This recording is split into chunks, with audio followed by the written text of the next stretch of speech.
Hi, my tubies. Today we're going to talk about why do I always attract narcissists in my life? Haven't you ever wondered about that? Well, I have a list of reasons why soft-hearted, kind people, we always tend to attract evil personalities into our life. Here's the first reason. Number one, we have a giving nature. And this giving nature means that we often put other people's needs before our own.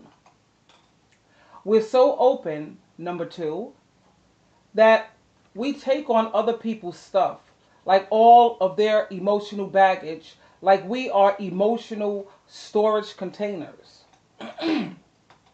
Number three, if you are someone who has low self-esteem, you will overlook the signs that things aren't right, that you aren't being treated right, and so you ignore the injuries to yourself and you let it continue to happen, even when your gut tells you to run when you first meet these narcissists.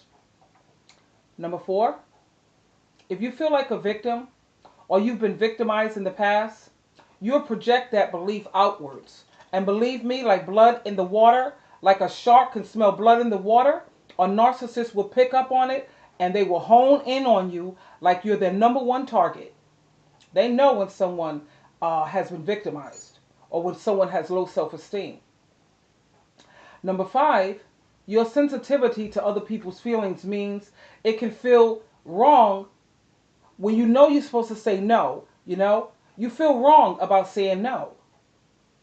You know, you have to understand that you're not responsible for other people's feelings, but when you are a person who is soft-hearted and a kind person, these are the type of people that usually attract these narcs.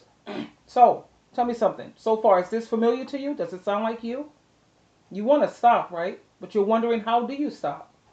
You've probably been trying to stop for some time now, but they keep coming back, and guess what? You keep letting them back in.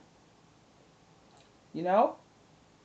So, I have some ideas here. Here are some ways to change your future results and leave these demonic swine for good. Let me share something with you. The number one thing that's most important for you to keep in mind, it starts with you. You are in complete control of whether you respond to them, whether you let them back in or not. And you are in charge of all of your life's results. You need to take some time to think about this. I feel like giving you a few moments just to ponder what I'm telling you. You have to change your beliefs about yourself and the way you feel about yourself. That's number one. It all starts with you. Let me see if I can share a few strategies that may prove to be helpful to you. The first thing you have to do is you have to have healthy boundaries. Set up some boundaries to keep yourself safe.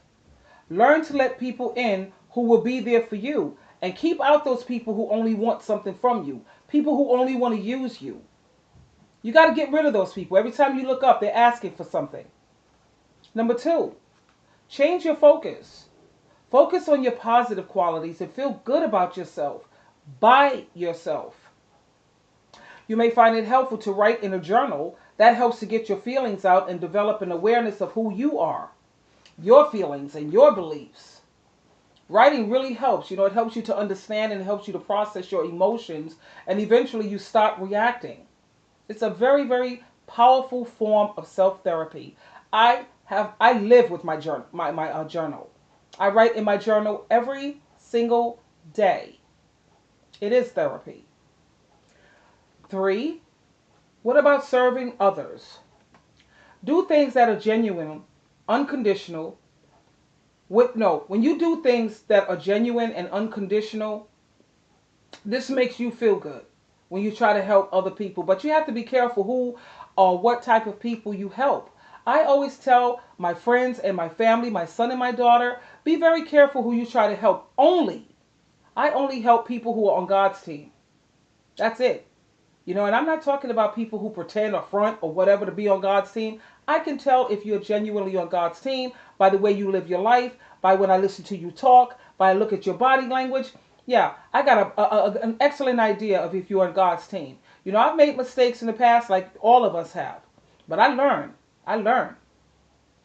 You know, the more you give love and serve others, the more you will experience love in your life. That's a beautiful thing. And you have to remember that. So, hold on a moment. I got to get back with you. So, you just remember that. The more you help other people, the better it makes you feel when you serve other people.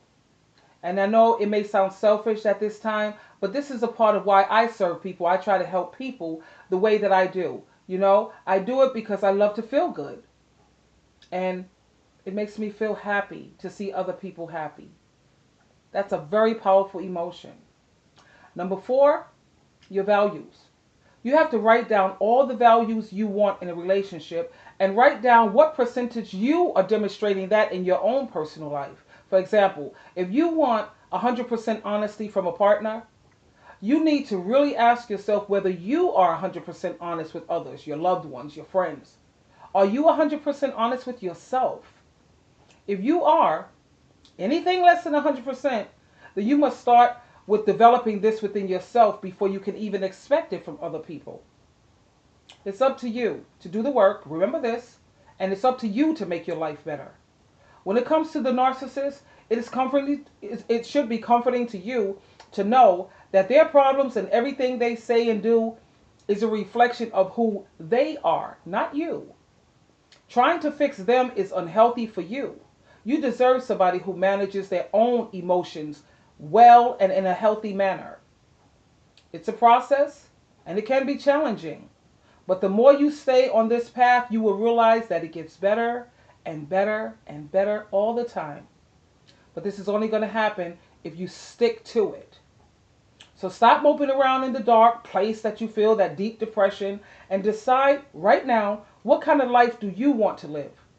You have every chance to make it a great one and to become an even stronger warrior.